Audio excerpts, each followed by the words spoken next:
எங்கள் குடும்பத்தோட எங்கள் இந்த பிஸ்னஸ் எம்பையரே கொலாப்ஸ் பண்ணுறதுக்கு நிறைய வேலை செஞ்சார். ஸோ அந்த துரந்தர வேலையை அம்சா வேலையை எங்கள் குடும்பத்தில் பண்ணும்போது நாங்கள் கண்டுபிடிச்சா அவர் இல்லை காசு போனாலும் பரவாயில்லன்னு அந்த ஷேர்ஸை வாங்கி நாங்கள் கம்ப்ளீட்டாக அதை டிஸ்கவுண்ட் பண்ணிட்டோம். உங்கள் தங்கச்சி இதெல்லாம் கேட்க மாட்டாங்களா? அவங்க கேட்குறாங்க. அது இப்போ ஹஸ்பண்ட் அண்ட் ஒய்ஃப்குள்ளே இருக்கிற ஒரு விஷயம், ஃபேமிலி விஷயம்னால நாங்கள் பெருசாக அதை ரொம்ப உள்ளே போய்க்கிறது இல்லை. அதை வச்சு நம்மள பர்சனல் அலிகேஷன் நிறைய வைக்கிறீங்களே நீங்கள்?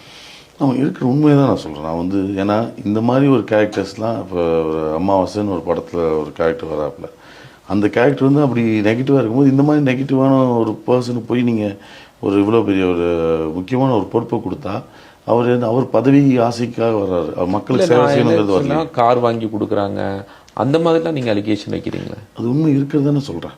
இவர் சொந்த காசில் வாங்கி கொடுத்தா பரவாயில்ல, எங்கள் காசில் வாங்கி கொடுக்கும்போது எங்களோட கஷ்டப்பட்டு சம்பாரித்த காசு யாருக்கோ போய் யாருக்கோ வாங்கி கொடுக்கறது, அது எப்படி என் சொந்த தங்கச்சியோட வாழ்க்கை கெட்டு போகும்போது நான் எப்படி பார்த்து சும்மா இருக்க முடியும்?